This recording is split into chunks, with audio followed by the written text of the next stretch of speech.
Vamos abrir, irmãos, a palavra em Apocalipse capítulo 21.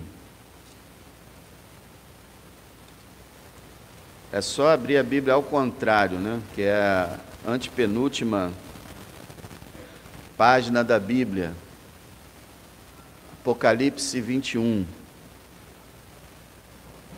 Vamos ler verso de 21, do verso 1 ao verso 7. Capítulo 21, verso 1 a 7. O novo céu e a nova terra. E vi um novo céu e uma nova terra, porque já o primeiro céu e a primeira terra passaram, e o mar já não existe. E eu, João, vi a santa cidade, a nova Jerusalém, que de Deus descia do céu, adereçada como uma esposa ataviada para o seu marido.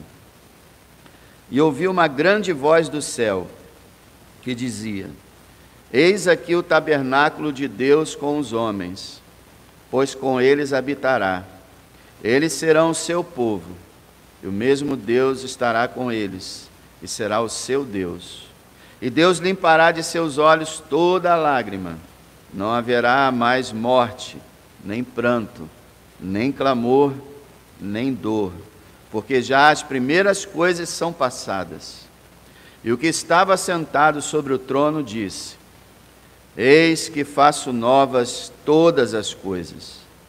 E disse-me: Escreve, porque estas palavras são verdadeiras e fiéis. E disse-me mais: Está cumprido, eu sou o Alfa e o Ômega, o princípio e o fim. A quem quer que tiver sede, de graça lhe darei da fonte da água da vida. Quem vencer, herdará todas as coisas. Eu serei seu Deus, ele será meu filho. Meus irmãos, um dos melhores capítulos de um dos melhores livros da Bíblia. Eu sempre falei isso, se você quiser ser consolado, ter sua esperança renovada, sua fé fortalecida e viver uma vida olhando para o futuro com alegria, estude Apocalipse 21 e 22. Estude, não só leia rapidamente, estude essas passagens, e se você tiver de coração e mente aberta, duvido que você não será fortalecido. Mas, irmãos, a gente quando olha para esse mundo, a gente vê um caos. O mundo é um caos. Cada vez mais vemos isso. Vai ser sempre assim, irmão? Vai ser sempre, para sempre, assim? Ou haveria algum jeito? Para os homens que não têm a fé que nós temos, eles mesmos confessam que parece não haver jeito. Porque da parte do homem não tem solução. É de mal a pior. Não se iluda com nada que apareça no mundo prometendo melhorar a humanidade. Não consegue. Mas o Deus de promessas já garantiu que resolverá isso tudo. Ele vai dar uma solução a essa terra e à humanidade. Ele vai agir. Eu quero meditar com você nessa noite sobre 7 promessas de Deus nesses 7 versos que nós lemos. 7 promessas do Deus de promessas. Claro que você poderia encontrar 15, 20, 30 promessas se você estudasse, mas eu selecionei 7 para que nós estejamos meditando sobre isso, lembrando que essas são promessas feitas pelo Deus que não pode mentir, pelo Deus Todo-Poderoso, justo e verdadeiro. Isso aqui não é conversa de ser humano. Promessa de Deus, nós vamos ver, elas se cumprem. Então, primeira promessa aqui de Deus, um universo melhor. um universo melhor. Veja o verso 1. João, que teve visões o tempo todo desse livro, ele tem outra visão. Ele diz: e vi um novo céu e uma nova terra. Um novo céu, quer dizer, um novo universo, uma nova terra, um novo planeta, ele diz. Porque ele diz: já o primeiro céu e a primeira terra passaram, e o mar já não existe. É muito interessante que João viveu há 2000 anos atrás, ele profetizou a respeito do futuro, e quando você lê aqui, ele já viu o que ainda vai acontecer. É algo que só a Bíblia, irmãos, tem essa capacidade de fazer. Falar daquilo que já acontece, que vai acontecer ainda no passado. João diz: olha, eu vi um novo céu, uma nova terra. Já não é aqui algo que vai acontecer para João, mas que ele estava vendo acontecer. Vi um novo céu, uma nova terra. Primeiro céu, a primeira terra passaram. Existe uma grande discussão entre os teólogos se Deus vai renovar apenas a terra e o universo ou se ele vai fazer outro. Existem aqueles que acreditam que Deus vai renovar, existem aqueles que acreditam que Deus vai substituir. Isso não é tão fundamental assim, até porque nós não sabemos. Mas uma coisa nós sabemos: ou sendo renovação ou substituição, haverá um novo universo e uma nova terra, um novo planeta. E ele coloca no final do verso, ele diz que o primeiro céu e a primeira terra passaram. Então, esse planeta como ele é hoje e o universo inteiro como são hoje, vai passar. Agora, ele fala no final do verso 21, e o mar já não existe. E alguns autores, devem ser daqueles que gostam bastante de pegar uma onda, passear de barco, alguma coisa assim. Eles dizem que isso aqui é simbólico, é só simbólico, não é literal. A gente não tem essa autorização para dizer que isso aqui é simbólico, mas a verdade é que, não havendo o mar, retira-se aquele caos inicial. Você se lembra quando o Espírito do Senhor pairava sobre a fonte do abismo e todas aquelas águas que controlavam a terra inteira, não havia terra, até que o Senhor começa a separar as águas para criar a terra. Então, o mar sempre foi um símbolo de caos, de problema, de dificuldade. O mar é um ambiente onde o ser humano não sobrevive, se não tiver acima dele ou com algum respirador. Não é permitido ao homem viver no fundo do mar sem algum aparelho. Então, é uma situação meio complicada. E eu acho muito bem que a retirada do mar vai facilitar e alegrar muito mais o povo de Deus, porque não haverá mais limitações para o ser humano.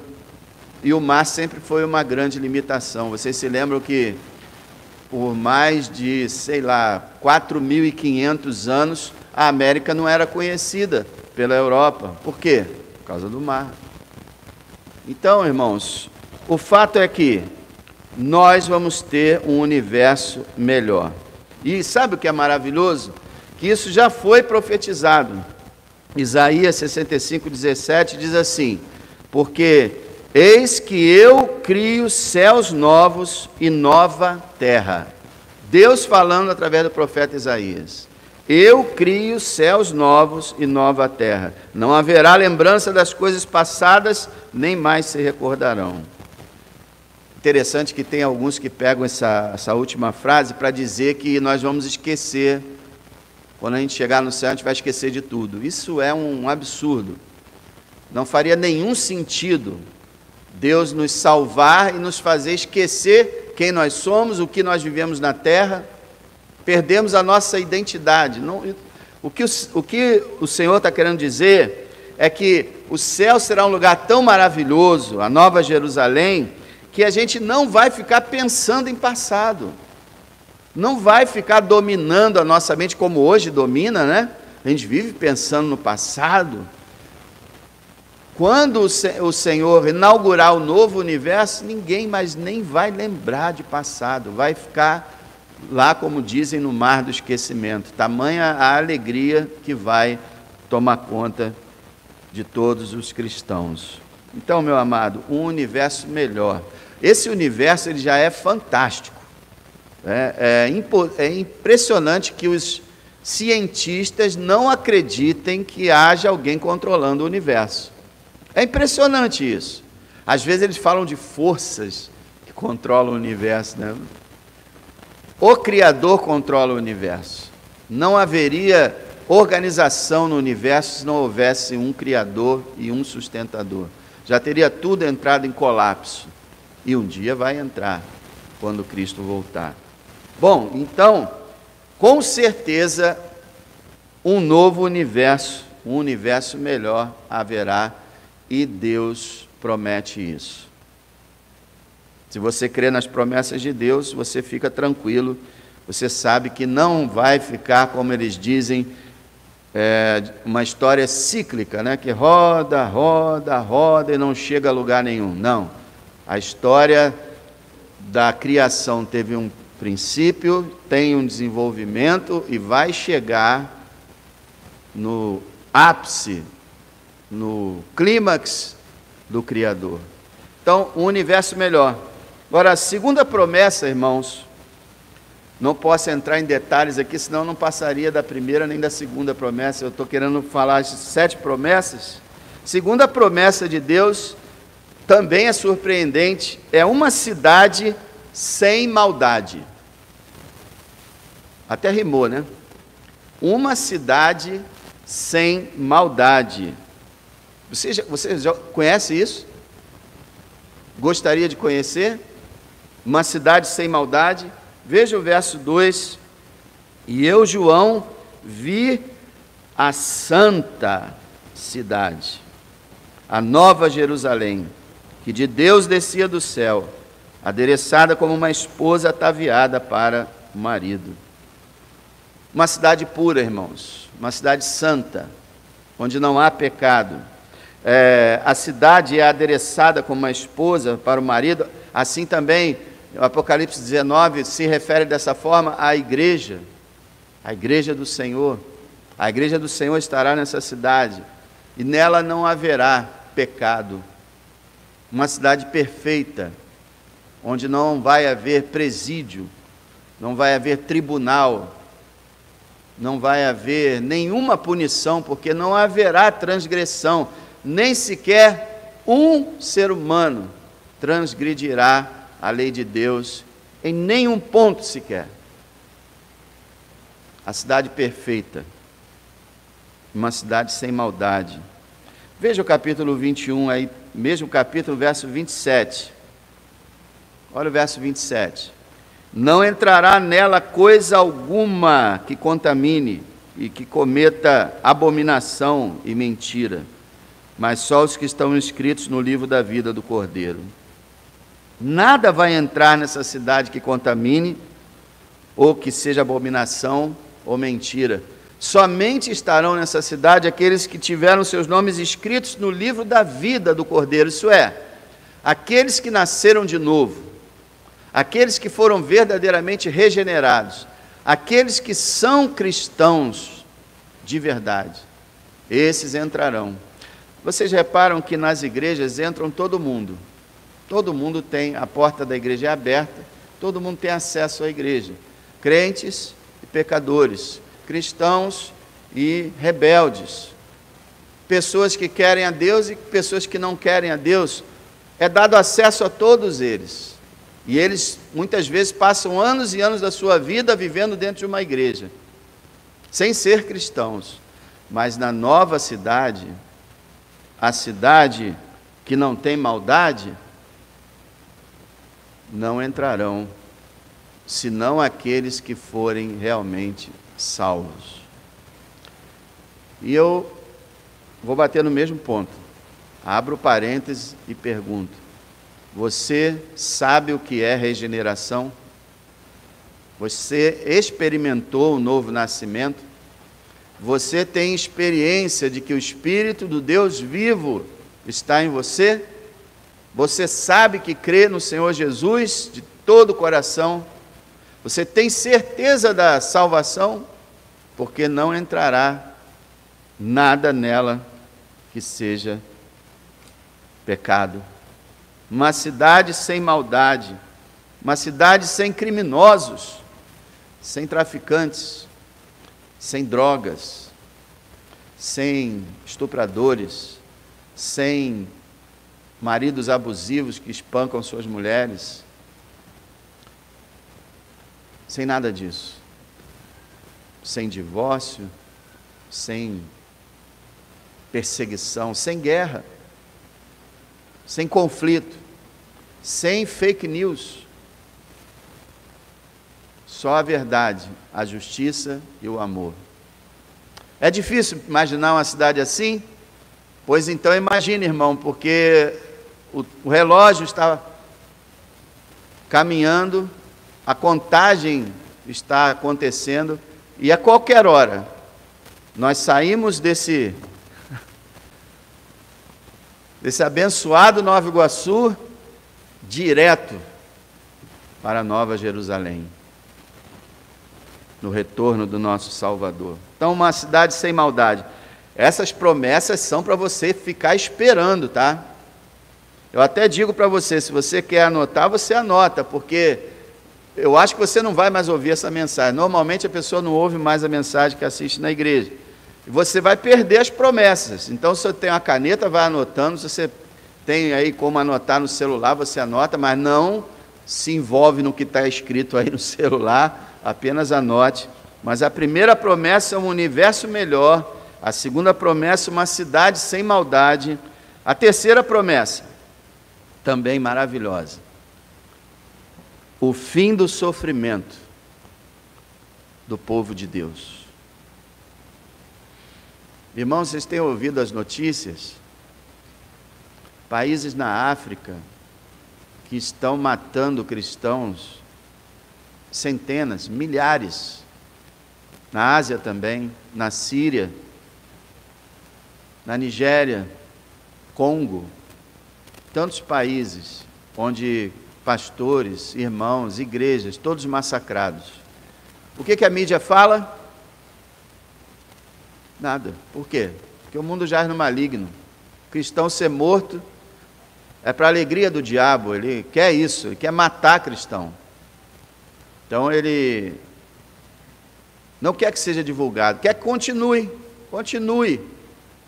o massacre.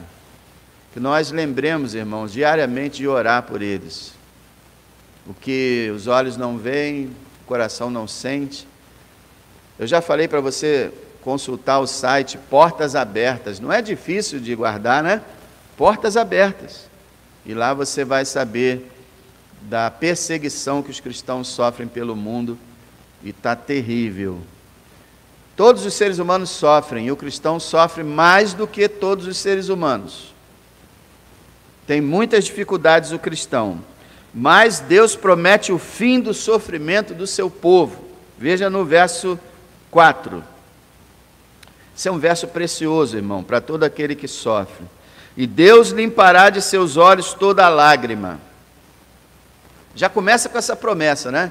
Deus limpará de seus olhos toda lágrima. Quer dizer, Deus vai encerrar os seus traumas, suas experiências que ficam marcadas e você não esquece, e que te magoam, que te ferem. Deus vai cessar as lágrimas, vai enxugar as lágrimas, vai acabar com toda a espécie de trauma, de dor, que não para, dor mental, emocional, psicológica. Deus vai limpar os seus olhos. Toda vez que você chorar de tristeza, porque chorar de alegria é ótimo, é maravilhoso, mas toda vez que você chorar de tristeza, lembre que é uma das últimas lágrimas que você vai derramar, porque vem o dia em que o Senhor vai remover as lágrimas. Ninguém mais vai chorar de tristeza. Não sei se vai chorar de alegria, mas não vai chorar mais de tristeza, porque ele diz aqui: não haverá mais morte, eu estava lembrando aqui da morte. Semana passada eu falei do hino predileto do Cícero, não foi? E hoje eu me lembrei de um dos hinos prediletos do meu irmão Rogério. Lapidação, eu ouvia todo sábado, vindo da casa dele para a minha casa. Era um dos louvores que ele amava. E a morte é uma tragédia. O luto é uma coisa terrível. E é um sofrimento assim, que só por Deus é superado, quando realmente você ama a pessoa. Morte é separação. Morte você nunca mais vai ver a pessoa. E eu pensei na irmã Graça, no irmão Jorge, no irmão, a irmã Joseli, o irmão Francisco. Eu estou ruim de nomes, tá? Então eu estou falando aqui. A irmã Lourdes. Esqueci de alguém assim? Irmão Antônio Mariano, que bênção. Todos esses irmãos fazem falta. Todos esses irmãos, nós lamentamos a ausência deles. Mas não haverá mais morte. Eu fico pensando, o casal quando se ama e morre um, e eles não são crentes. Oh, meu Deus! Como viver? Sabendo que o teu amado morreu e você nunca mais vai vê-lo. Nenhuma consolação. Agora, se você é um cristão e sabe que o seu amado era um cristão e morreu na fé, você tem aquela firme esperança que a separação é até breve. Até logo. Em breve nos encontraremos. Aí dá para aguentar um pouco, não dá? Mas mesmo assim é muito forte. Muito forte. Mas não haverá mais morte, nem pranto haverá, que é o choro, nem clamor, ninguém gritando de dor, de desespero, de abandono, ninguém gritando, nem dor haverá, nenhuma enfermidade, irmão. Brincando um pouco aqui, nós diríamos que certos irmãos perderiam um assunto para conversar no céu, porque o assunto é sempre clínicas, consultas, remédios, medicamentos, e a gente entende, porque muita gente está passando por muita dificuldade nesse assunto, e aí conversa sobre isso, e aí fica todo mundo conversando. No céu, ninguém vai falar sobre isso.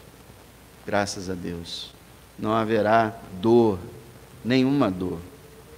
Irmão, não precisa pensar que só quando Jesus voltar que isso vai acontecer. É claro que esse texto está falando da volta de Jesus, mas o momento que nós deixarmos esse corpo aqui na terra, nós já vamos entrar nesse mundo onde não há dor, não há morte, não há tristeza. Quanto mais você tiver isso como uma realidade na sua vida, mais feliz você será. Então medita, estuda esse assunto. Escatologia, que é a doutrina das últimas coisas. Estuda, medita, pesquisa, porque é maravilhoso. Olha, ele fala que não haverá mais morte nem pranto, não haverá sofrimento, porque, verso 4 no final, porque já as primeiras coisas são passadas. Irmão, vai chegar o tempo em que Deus e os anjos e todos nós poderemos dizer: acabou. Acabou a dor, acabou o sofrimento, as lágrimas, as dificuldades, acabou. Uma cidade sem maldade, o fim do sofrimento do seu povo. E Isaías profetiza isso também. Olha o que ele diz: os resgatados do Senhor voltarão e virão a Sião com júbilo, e alegria eterna haverá sobre a sua cabeça. Está recebendo aí? A alegria eterna haverá sobre sua cabeça, sobre sua vida, uma alegria que não tem fim. Gozo e alegria alcançarão, e deles fugirá a tristeza e o gemido. Que palavra bonita, não é? Se você quiser anotar, Isaías 35, 10. Que palavra bonita do profeta. E tem outra. Deus dizendo, Isaías 65, 19. Eu me alegrarei em Jerusalém, exultarei no meu povo, e nunca mais se ouvirá nela voz de choro, nem voz de clamor. Mesma coisa que João escreveu. Vocês talvez não saibam, mas o Apocalipse de João é fortemente baseado no Velho Testamento. É um cumprimento do Velho Testamento, do Novo Testamento. É uma apoteose, é o ápice grandioso da Sagrada Escritura. Bom, quarta promessa. Temos que ir adiante. Quarta promessa de Deus. Está no verso 5, na primeira parte. A promessa é transformar tudo. Olha o verso 5. E o que estava sentado sobre o trono, e aqui acredita-se que seja Deus o Pai nesse momento, nesse capítulo. O que estava sentado sobre o trono disse: eis que faço novas todas as coisas. A promessa de Deus de transformar tudo, irmão, tudo, nada continuará sendo o mesmo. O que era ruim vai acabar, o que era bom vai se tornar excelente, nada será igual. A gente deve entender, como diz lá em 1 Coríntios, que o olho não viu, o ouvido não ouviu, nem subiu ao coração, que Deus preparou para aqueles que o amam. É certo que Paulo fala logo a seguir, mas Deus nos revelou pelo seu Espírito, está certo? Deus revelou o que vai acontecer a nós pelo seu Espírito, mas é muito grande. Nem mesmo a Bíblia, na linguagem do ser humano, tem a capacidade de descrever 100% de tudo que acontecerá, de tudo que haverá, de toda essa transformação. Nós, com certeza, vamos pisar na Nova Jerusalém e vamos dizer: isso aqui é sem igual. E nós vamos viver essa vida de novidade eternamente. Nunca a cidade de Deus será tediosa.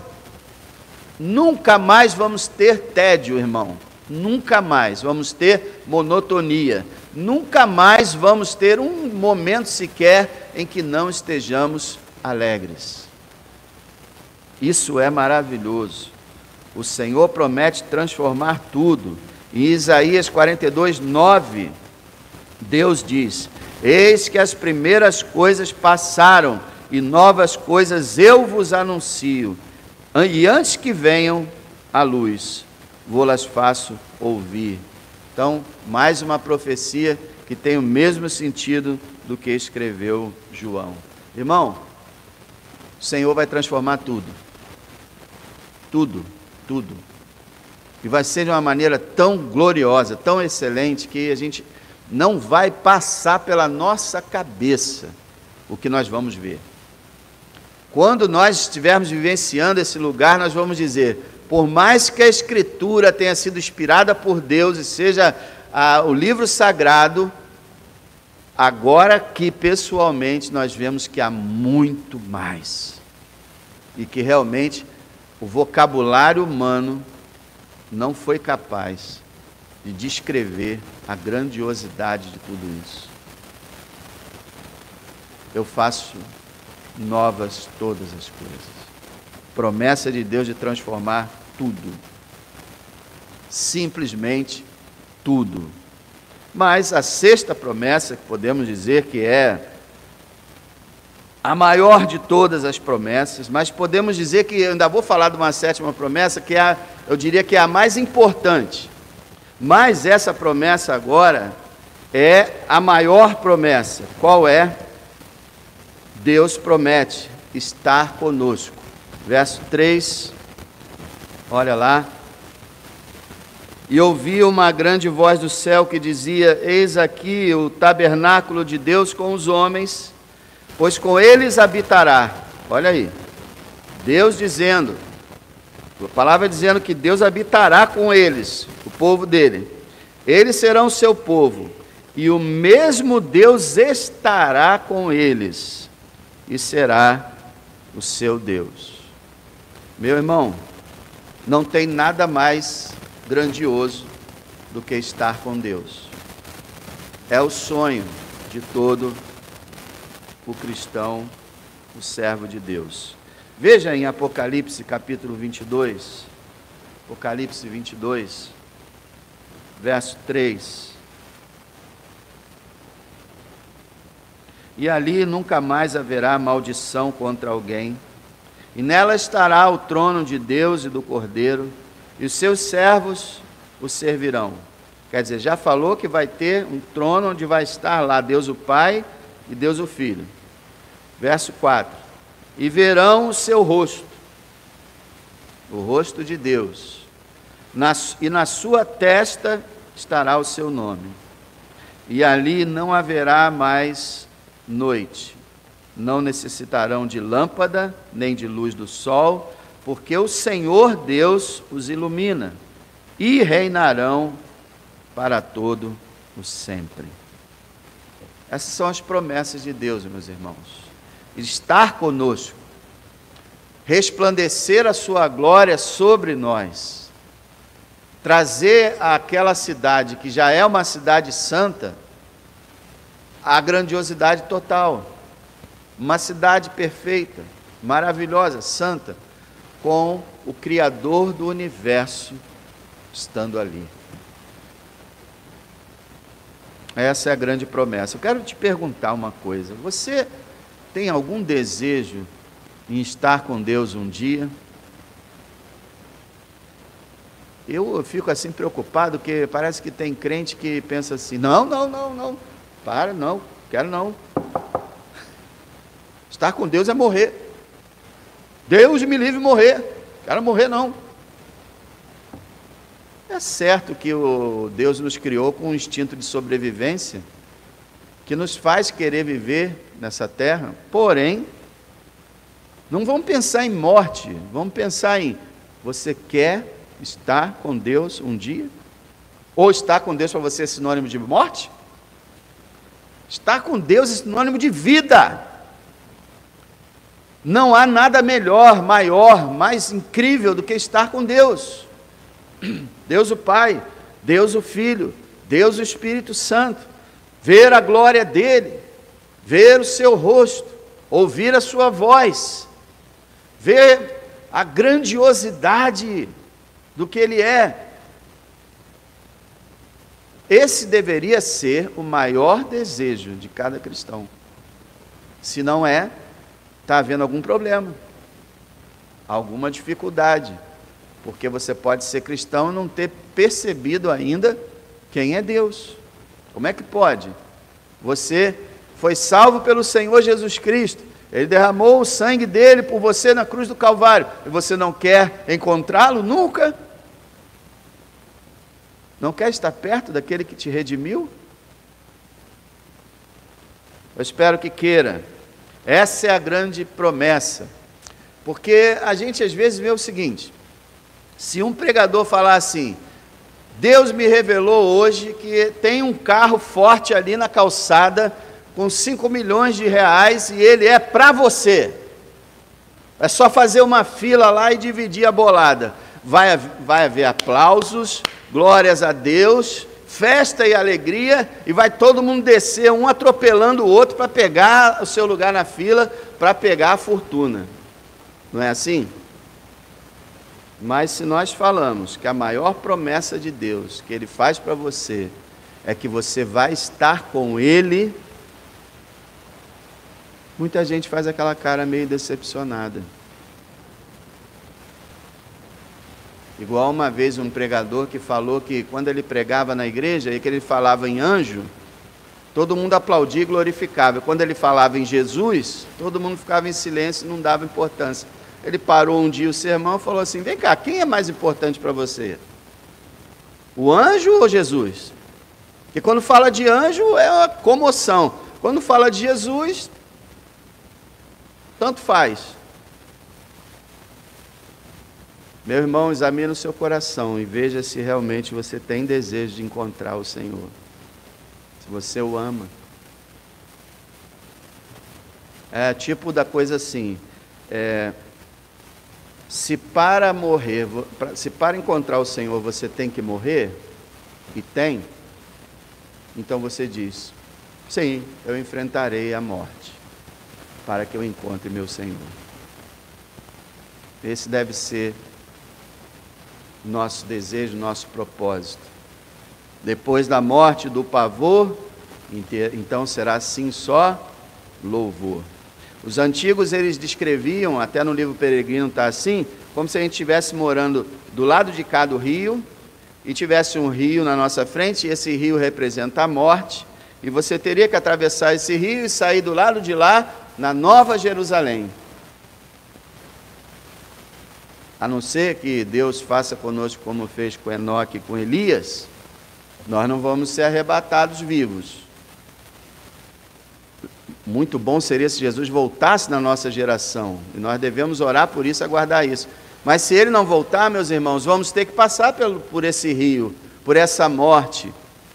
Às vezes é doloroso, quase sempre é, mas lá do outro lado do rio, como diz, tem um hino do cantor que fala, salvo além do rio. Agora eu lembrei, não sei qual é o número, mas fala sobre salvo além do rio. É essa metáfora, esse simbolismo. Então nós temos que atravessar o rio da morte para encontrar o Senhor lá do outro lado. E não precisamos temer por isso, porque o Senhor estará conosco. Pensa para você mesmo, você quer ou não quer encontrar o seu Deus? Isola esse negócio de morte, esquece morte agora.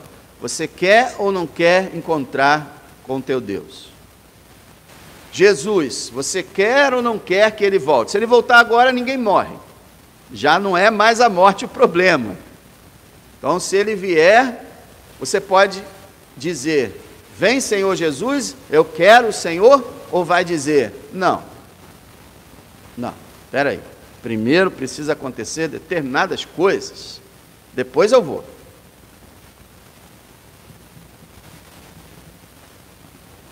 A coisa mais importante que pode acontecer à sua vida é subir para encontrar o Senhor nos ares. Eu espero que você entenda isso.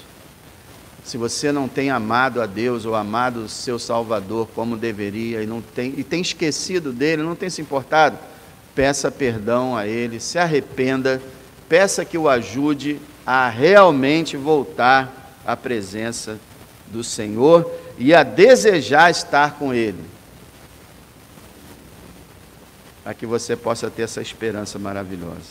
Eu falei que essa é a maior promessa, não é? Estar conosco, Deus estar conosco, e é a maior promessa, é o ápice de tudo.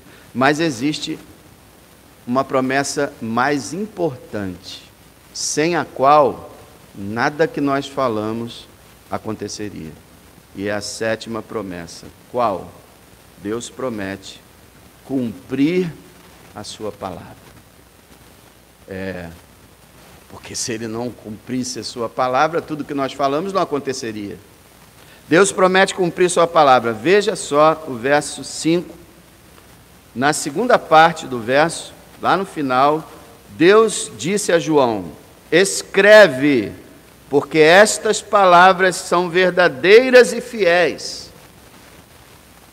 Maravilhoso, irmão. Deus está falando isso, ele pode falar isso do que ele acabou de dizer, e pode falar isso da Escritura inteira, de Gênesis a Apocalipse. Essas são palavras verdadeiras e fiéis, porque são as palavras de Deus. Então Deus promete que ele vai fazer um universo melhor, criar uma cidade sem maldade, acabar com o sofrimento do seu povo, transformar tudo. Eu pulei, rapaz, a quinta promessa. Nossa, olha aqui. Nossa. A maior das heranças, a quinta promessa, versículo 7, olha lá. Quem vencer, herdará todas as coisas. É ou não é uma promessa maravilhosa? a promessa da maior das heranças, herdar tudo que o Senhor tem, que é dele, todo o universo, toda essa herança maravilhosa que Pedro fala que não pode murchar, que não vai acabar. Quando o Senhor vai dizer para cada cristão: vinde bendito de meu Pai, possua por herança o reino de Deus, que está preparado para vocês antes da fundação do mundo. A herança, a maior das heranças, é uma promessa. O Senhor vai nos dar uma herança incomparável. Você está pensando em dinheiro? Esquece dinheiro. Você vai receber muito mais do que riquezas podem te dar. Uma glória impressionante. E essa promessa, essa herança não pode falhar. Essa herança não pode falhar. Mas então, a sétima que a gente está falando é que ele vai cumprir a sua palavra. Escreve aí, João. Suas palavras são verdadeiras. Tudo que eu estou falando vai acontecer.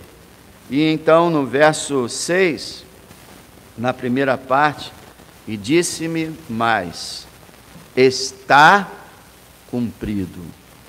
Olha, eu falei no início, né, que coisa impressionante. João está lá milhares de anos atrás, e Deus fala através dele, e Deus já fala o momento em que ele criou o universo. Ele não diz só, eu vou fazer, mas através dessa passagem ele fala, eu fiz, está cumprido, eu cumpri. E meus irmãos, se tem uma coisa importante na Bíblia, é que ela é a palavra do Deus que não pode mentir, do Deus que não falha, o Deus que não erra, o Deus que não atrasa, o Deus perfeito. Veja, lá Josué, tem umas passagens aqui muito interessantes. Josué, no final da sua carreira, depois que ele conseguiu entrar na terra prometida, ele diz assim: eis aqui eu vou hoje pelo caminho de toda a terra, quer dizer, eu vou morrer. E vocês bem sabem, com todo o coração e com toda a alma, que nem, olha só, que nem uma só palavra caiu de todas as boas palavras que falou de vocês o Senhor, seu Deus. Todas aconteceram, nem delas caiu uma só palavra. Testemunho de Josué. E aí, centenas de anos depois, Salomão constrói o templo e está orando na inauguração do templo. E ele diz assim: bendito seja o Senhor que deu repouso a seu povo Israel, segundo tudo o que disse. Nenhuma só palavra caiu de todas as suas boas palavras que falou pelo ministério de Moisés, seu servo. Nenhuma palavra caiu de todas as boas palavras. Então, o profeta Isaías, capítulo 40, verso 8, diz: seca-se a erva e caem as flores, mas a palavra de nosso Deus subsiste eternamente. Palavra eterna. Pedro, citando essa passagem, diz: mas a palavra do Senhor permanece para sempre, e esta é a palavra que entre vocês foi evangelizada. Olha o que Pedro diz. Pedro diz, quando a gente está pregando o evangelho, quando a gente está fazendo o evangelismo, levando a mensagem de salvação, é uma palavra eterna, é uma palavra do Senhor, uma palavra que permanece para sempre. Isso é, meus irmãos, tudo que o Evangelho disse vai continuar. O Evangelho nunca vai mudar, será sempre o mesmo, por mais que o homem o distorça. Nunca vai perder seu poder, nunca vai deixar de ser poderoso. Você sabe a famosíssima palavra do Senhor Jesus, em Mateus 24, depois que ele entregou o sermão profético, falando da sua vinda, do seu retorno a esse mundo em glória, ele, para as pessoas que ficam duvidando, ele disse: o céu e a terra passarão. E a gente está lendo sobre isso, né? Novo céu, uma nova terra. O céu e a terra passarão, mas as minhas palavras não hão de passar. O Senhor Jesus disse que a palavra dele é mais poderosa, é mais firme do que o universo todo. E o universo todo passa, mas não o que ele disse. Louvado seja o seu nome. Está aí, meu irmão, vai ficar para sempre. Glória a ele, vai ficar para sempre. Em Jeremias capítulo 1, verso 12, o Senhor falou uma coisa muito importante para Jeremias, logo no início da sua profecia. Ele disse assim: eu velo sobre a minha palavra para a cumprir. Olha, que palavra é essa? Deus está dizendo, eu vigio, eu tomo todo o cuidado, eu controlo todas as coisas para que o que eu disse aconteça. Fantástico. Deus falando para o seu profeta, olha, pode profetizar, a palavra é minha, eu garanto. Eu vou tomar conta para que tudo o que eu disse aconteça. Impressionante. E aí vem uma palavra ainda mais impressionante, Deus falando em Salmo 89, 34, não quebrarei a minha aliança, não alterarei o que saiu dos meus lábios. Deus falou até de uma forma humana, né? Para a gente entender bem. Olha, o que saiu da minha boca, eu não vou alterar. A palavra do Senhor não pode ser alterada. O seu significado não pode ser distorcido. No momento que você distorce a palavra, você desmentiu Deus. Porque Deus tem a sua palavra e a interpretação para ela. Que coisa maravilhosa. O que saiu dos meus lábios, eu não vou alterar. E aí, meus irmãos, Tito capítulo 1, verso 2 diz, em esperança da vida eterna. O crente vive na esperança da vida eterna, a qual Deus, que não pode mentir, prometeu antes dos tempos dos séculos. Está vendo aí? Tito está falando, olha, Paulo está falando a Tito, olha, o que vocês estão aí falando vai se cumprir, porque o que Deus prometeu, Ele cumpre, porque Ele não pode mentir, Ele é fiel em tudo que Ele planeja, em tudo que Ele prepara. Então você pode ter certeza, meu irmão, você vai ver um universo melhor, você vai ver uma cidade sem maldade, você vai ver diante dos teus olhos o sofrimento acabar, você vai ver Deus transformando tudo, você vai receber a maior herança, você vai estar com Deus. E você, eu fico imaginando, sempre que eu leio esses textos, nenhuma palavra caiu, eu fico imaginando a gente na glória, depois do retorno de Jesus, a gente batendo nas costas um do outro, falando, irmão, a palavra não caiu, toda a palavra de Deus se cumpriu, está aqui, a nova Jerusalém, o corpo glorificado, está aqui, o Deus eterno refulgindo, todas as promessas se cumpriram, valeu a pena crer, valeu a pena acreditar e rejeitar a opinião dos incrédulos, valeu a pena. Eu gosto muito daquele cântico do Juliano Som, vai valer a pena. Depois, no finalzinho da música, ele fica, valeu, valeu, valeu, valeu, como se já tivesse acontecido. E a gente vai dizer, valeu, irmão, valeu. Cada dia, cada lágrima, cada sofrimento, cada perseverança, valeu. Valeu muito a pena. Porque nós vamos estar na glória. E o restante, meus irmãos, vamos estar isolados, afastados, sofrendo nas trevas. Eu quero até dizer para você aqui, rapidamente, se você não tem certeza dessas promessas, se você não tem certeza se vai encontrar o Senhor, confia nele hoje, acredita nas promessas dele. Ele te ofereceu o seu Filho que pagou seus pecados na cruz, creia, e você vai receber essas promessas também. Não fique de fora. O capítulo 21 tem um texto muito desagradável, que é o versículo 8. Mas quanto aos tímidos, aos incrédulos, aos abomináveis, aos homicidas, aos fornicadores, aos feiticeiros, aos idólatras e a todos os mentirosos, a sua parte será no lago que arde com fogo e enxofre, que é a segunda morte. Então nós falamos de coisas maravilhosas, mas Deus alerta, nem todos vão desfrutar. Você está tendo oportunidade, você está aqui na igreja, na casa do Senhor, ouvindo a palavra do Senhor. Se você colocar a tua confiança em Jesus Cristo, você vai participar também. Não fique de fora, irmão. Deus não tem prazer em deixar ninguém de fora. São as pessoas que estão se isolando. São as pessoas que estão rejeitando o reino. Elas não creem, não acreditam, acham que tudo isso é ficção. Meu irmão, não é ficção. Porque a palavra de Deus não é ficção. A palavra de Deus é realidade.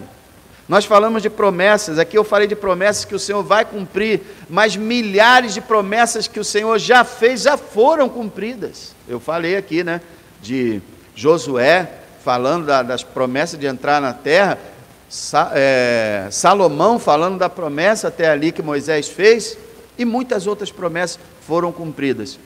E essas promessas também serão. Aproveita enquanto você pode, enquanto há tempo. Creia no Senhor, entregue-se a Ele, confie nele, e Ele transformará sua vida, transformará seu futuro para a glória dEle. Desfruta, irmão, das promessas. Medita depois em casa Apocalipse 21 e 22 e seja fortalecido pelo Espírito de Deus. Pai, muito obrigado pela tua existência. Muito obrigado, Senhor, pela tua sabedoria, pelo teu poder, pela tua grandeza, porque o Senhor é o único que pode dizer: eu farei e eu fiz.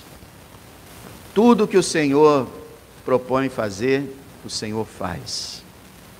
Não há limites para o teu poder. E nós te agradecemos, Senhor, por todas essas promessas que sabemos se cumprirão em nossas vidas. Eu peço que o Senhor esteja alegrando os corações dos teus filhos. E peço a Deus que o Senhor vá de encontro àquele que ainda não te conhece nessa noite. Que a partir de hoje passe a ser teu, passe a ser salvo pelo sangue de Jesus. Que a graça do Senhor Jesus Cristo, o amor de Deus o Pai e a comunhão do Espírito Santo seja sobre a sua igreja, hoje e eternamente. Amém.